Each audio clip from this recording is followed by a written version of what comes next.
बिस्मिल्लाहिर्रहमानिर्रहीम अस्सलाम वालेकुम my YouTube family, welcome back to my YouTube channel let's start creativity. तो आज जो है वो हमारा वेब डिज़ाइनिंग का 4th लेक्चर है, जिसमें हम लोग एक और न्यू टेक्स्ट एडिटर भी देखेंगे जो कि है हमारा नोटपैड प्लस प्लस। ये हमारे सिस्टम्स में बाय डिफ़ॉल्ट नहीं होता है, इसको हमें डाउनलोड करना पड़ता है।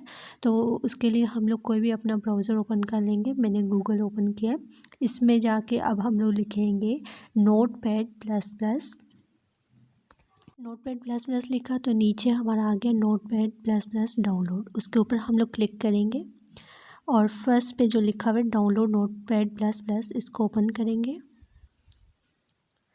देन जो फर्स्ट पे है आप लोग कोई भी इसका वर्जन जो है वो डाउनलोड कर सकते हैं। हम लोग अपडेट वर्जन जो है 8.1.9.2 इस पर क्लिक करके और ये डाउनलोड लिखा हुआ है इसको ड्रैग करेंगे और इसके ऊपर क्लिक कर देंगे। ये हमारा डाउनलोड होना स्टार्ट हो गया है। हम लोग शो ऑल पे जाएंगे ताकि हमें पता चलता जाए कि कितना डाउनलोड हो गया है। और ये ऑलमोस्ट इतना हैवी नहीं होता, तो फ़ौरन डाउनलोड हो गया। अब हम लोग इसके ऊपर शो इन फोल्डर पे क्लिक करेंगे।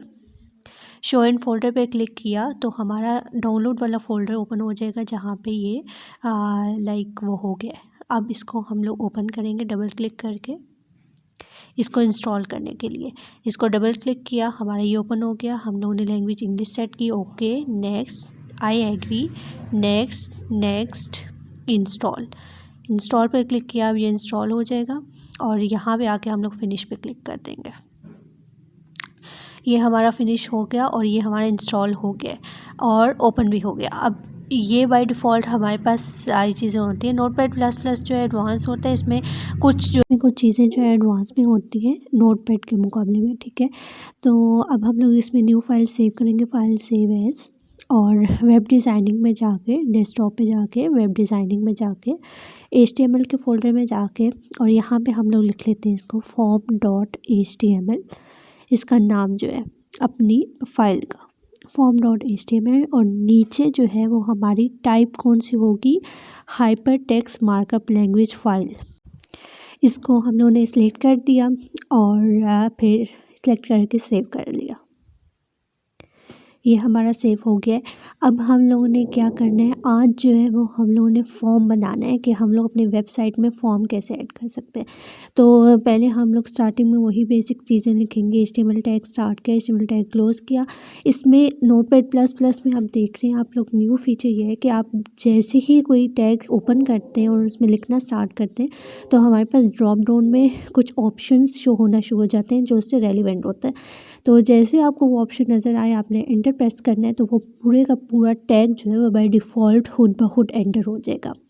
जैसे फॉर एग्जांपल टाइटल है, TIT लिखा, टाइटल पे आया तो मैंने एंटर प्रेस किया तो वो खुद ब खुद कंप्लीट लिखने गया, हमें पूरा टाइप भी नहीं करना पड़ा।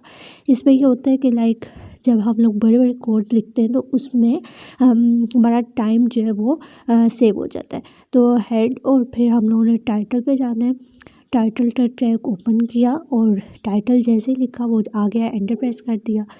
अब हम लोग टाइटल क्या देने जा रहे हैं, फॉर्म का टाइटल दे दिया। अब टाइटल टैग जो है वो ओपन किया था तो क्लोज़ भी करना है और ये हमारा टैग क्लोज़ हो गया। अब हम लोगों ने हेड के बाद कौन सा टैग ओपन करते होते हैं, बॉडी टैग।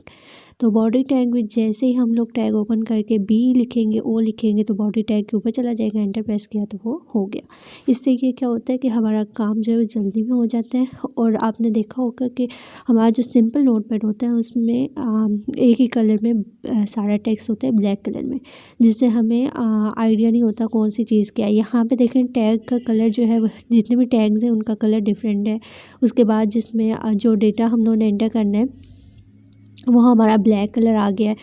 तो अगर हमारा कहीं पे एरर आता है तो वो रेड कलर में हो जाता है। इससे ये होता है कि हमें एरर फाइंड करने में इजी हो जाता है हमारे लिए। एडमिशन फॉर्म का हम लोगों ने एक हेडिंग दे दी, H3 एडमिशन फॉर्म, ठीक है। अब जो मेन चीज़ है, हम लोग फॉर्म पहले हम लोग एक P टैग में लिख लेते हैं कि हमारे फॉर्म्स होते क्या हैं। फॉर्म HTML में क्या क्यों किए जाते हैं, मोस्टली हमारे फॉर्म इसलिए यूज़ किए जाते हैं ताकि हम लोग डेटा एंटर करें। डेटा एंटर करने के लिए हमारा फॉर्म जो यूज़ होता है और वो डेटा कहाँ पे जाता है, हमारा सर्वर पे। तो ये एक हम लोग पैराग्राफ में एक लाइन लिख देते हैं। ये लाइन हम लोग कंप्लीट लिखेंगे और फिर हमारा जो लास्ट पे जाके हम लोगों ने अपना पी टैग जो है वो क्लोज़ भी करना है। तो पी टैग क्लोज़ कर लिया। अब हम लोगों ने जो मेन चीज़ है, हमारा आज मेन टॉपिक है वो फॉर्म है। तो फॉर्म बनाने के लिए हमारे पास एक टैग होता है जो कि फॉर्म के नेम से ही होता है। तो हम लोग ओपन करेंगे टैग, उसमें फॉर्म लिखेंगे, F4 लिखेंगे तो फॉर्म पे चला जाएगा और इंटर प्रेस करेंगे तो हमारा आ जाएगा। फॉर्म टैग ओपन किया और फॉर्म टैग क्लोज भी कर दिया। नेक्स्ट जो चीज़ हम लोग करते हैं फॉर्म में, जैसे एक फॉर्म है उसमें लिखा हुआ है नेम, जो नेम लिखा हुआ है वो हमारा लेबल होता है एक। तो लेबल का टैग हम लोग यूज़ करेंगे LABEL, लेबल का टैग ओपन करेंगे और नेम लिख देंगे। जैसे हमारा नॉर्मली फॉर्म्स में पहला ऑप्शन मोस्टली नेम का ही होता है, तो वो नेम जो है उसके लिए हम लोग लेबल लिखा टैग, उसके बीच में लिखा यूज़र नेम और फिर लेबल का टैग क्लोज कर दिया। तो अब हमारा यूज़र नेम लिखा हुआ आएगा। अब आगे जो हमारा वो बॉक्स बना होता है जिसमें हमें नेम इंटर करना होता है वो हमारा इनपुट होता है। तो input type equals to, type हमारी कौन सी है, टेक्स्ट होता है। यूज़र नेम हमारा टेक्स्ट में होता है तो हमारी टाइप जो है वो टेक्स्ट हो गई। टाइप इक्वल्स टू टेक्स्ट, और जो टाइप है वो हमारा क्या है, एक एट्रीब्यूट है जो कि जिसकी टाइप हम लोगों ने आइडेंटिफाई कर दी कि ये टाइप है। नेक्स्ट हमारा नेम, हम लोगों ने इसको एक इनपुट को एक नेम दे दिया जो हमारा बैक एंड में यूज़ होता है। तो नेम हम लोगों ने ले देंगे, फॉर एग्जांपल यू नेम, आप कुछ भी दे सकते। इनपुट को हम लोग नेम देते हैं और सेकंड जो एट्रीब्यूट होता है वो हमारा होता है आईडी। कोई भी एट्रीब्यूट, कोई भी इनपुट फील्ड है उसमें हमारे पास दो एट्रीब्यूट लाजमी होते हैं, एक नेम और एक आईडी। वो हम लोग अपनी मर्ज़ी से देते हैं, और लेकिन ये माइंड में रखना होता है कि किसको हम लोगों ने कौन सा नेम और कौन सी आईडी दी है। ये जो नेम है ये हमारा, देन ये जो हमारा नेम होता है ये डेटाबेस में जो टेबल्स बनते हैं बैक एंड पे, डेटाबेस में जो टेबल बनेगा नेम का, उस नेम का टेबल की जगह हमारा यू नेम लिखा हुआ आएगा टेबल में। हम लोग यहाँ पे नेम में जो भी चीज़ एंटर करेंगे वो टेबल के उस कॉलम का ऊपर जो हेडिंग होती है वो गिवन होगी, और आईडी वो चीज़ होगी जो हम बैकएंड पे कोई भी उसको फंक्शन परफॉर्म करने के लिए यूज़ करते हैं, वो हमारी आईडी होती है। नेम और आईडी में आप लोगों को डिफरेंस समझ आ गया होगा, और ये हम लोग सेम भी रख सकते हैं, लेकिन हम लोग अपनी आसानी के लिए कि बाद में बैक एंड पे हमें मसला ना हो तो इसलिए हम लोग डिफरेंट रख लेते हैं। उसके बाद जो है हम लोगों ने लेबल का टैग ओपन किया और इसमें हम लोगों ने लिख दिया पासवर्ड। जैसे ऊपर यूज़र नेम लिखा था इसी तरह हम लोग पासवर्ड की हेडिंग आएगी। जैसे लॉगिन फॉर्म होता है उसमें दो होते हैं, एक यूज़र नेम एक पासवर्ड। तो यूज़र नेम लिख लिया, पासवर्ड का टाइप क्या होगी इसकी ऊपर की टेक्स्ट की, तो पासवर्ड की टाइप हमारे पास होती है पासवर्ड। जैसे डॉटेड फॉर्म में आता है ना पासवर्ड हमारा, तो पासवर्ड की वो टाइप जब हम लोग लिखेंगे तो हम लोग जो भी पासवर्ड एंटर करेंगे वो हमारा डॉट की फॉर्म में आएगा टाइप। और फिर नेम हम लोग कोई भी रख सकते हैं, आईडी कोई भी रख सकते हैं अपनी मर्ज़ी की। नेम रखा और आईडी भी हम लोगों ने रख ली।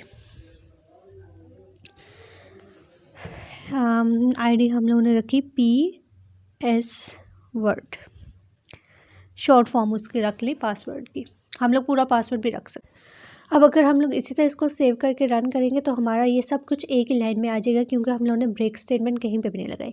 ब्रेक स्टेटमेंट से लगाने से क्या होगा कि हमारा हर चीज़ जो है वो न्यू लाइन में आएगी, और हम लोग ऐसे ही चाहते हैं तो हम लोग हर लाइन के एंड में, लेवल के एंड में हम लोगों ने BR लगा दिया। उसके बाद हम लोगों ने इनपुट के एंड पे BR लगा दिया, सबके एंड पे BR लगा दिया ताकि हर चीज़ हमारी न्यू लाइन में आए। जैसे एक फॉर्म में हमारा बना हुआ होता है वैसे ही हम लोगों को चाहिए तो हम लोग BR भी ऐड कर देते हैं। BR किस लिए यूज़ होता है, हमारा टैग न्यू लाइन के लिए। अब इसको हम लोग रन करते हैं। फॉर्म के नाम से सेव किया था वेब डिज़ाइनिंग में HTML के फोल्डर में, तो ये रन करते हैं और ये देखें हमारी ऊपर हेडिंग हम लोगों ने दी थी एडमिशन फॉर्म, उसके बाद पैराग्राफ में लिखी थी ये लाइन, उसके बाद लेबल दिया था यूज़र नेम, पासवर्ड का लेबल दिया था, और दो हम लोगों ने इनपुट बॉक्सेस एंटर किए थे। और ये देखें पासवर्ड की टाइप में हम लोग जब पासवर्ड एंटर करें तो ये डॉट की फॉर्म में आ रहा है, पासवर्ड की फॉर्म में ही आ रहा है। अब जो हम लोग ने वो फॉर्म बनाया था उसके नीचे में जा रही हूँ एक बटन हो लॉगिन का। तो लाइक नॉर्मली जो लॉगिन फॉर्म्स होते हैं उसमें क्या होता है, यूज़र नेम पासवर्ड और नीचे कोई बटन बना होता है लॉगिन का, साइन इन का। तो उसके लिए हम लोग क्या लिखेंगे, input type equals to, login के लिए हमें क्या करना होगा, हमें डेटा सबमिट करवाना है तो उसकी टाइप हमारे पास क्या होगी, सबमिट। अब वैल्यू, एक और एट्रीब्यूट हम लोग लेंगे, वैल्यू इक्वल्स टू, उसमें वो लिखेंगे जो हम लोग, जिस नाम का हम लोग बटन चाहिए हमें, तो उसमें मैं लिख देती हूँ लॉगिन। तो अब बटन के ऊपर जो लिखा हुआ आएगा वो लॉगिन होगा। और ये देखें, हम लोगों ने रन करके चेक किया तो ये हमारे लॉगिन का बटन आ गया और इसकी जो टाइप है वो हमारी सबमिट की टाइप है। अब बटन जो है वो बिल्कुल उसके साथ जुड़ा हुआ था, तो इसके लिए हम लोगों ने एक न्यू लाइन ऐड कर दी BR, ताकि वो उसमें थोड़ा स्पेस आ जाए। BR ऐड किया। अब इसको रिफ़्रेश करके देखते हैं। हाँ, ये रिफ़्रेश किया और ये देखें अब हमारा जो लॉगिन का बटन है वो थोड़ा गैप से आ गया है, थोड़ा प्रोमिनेंट हो गया है। सही है। और आज तक के लिए इतना ही। आप लोगों ने इसकी खूब प्रैक्टिस करनी है और फॉर्म्स बनाने हैं, और नेक्स्ट डिटेल में जो फॉर्म्स होते हैं वो हम लोग बनाएंगे नेक्स्ट लेक्चर में। अल्लाह हाफ़िज़, thank you, take care and bye bye.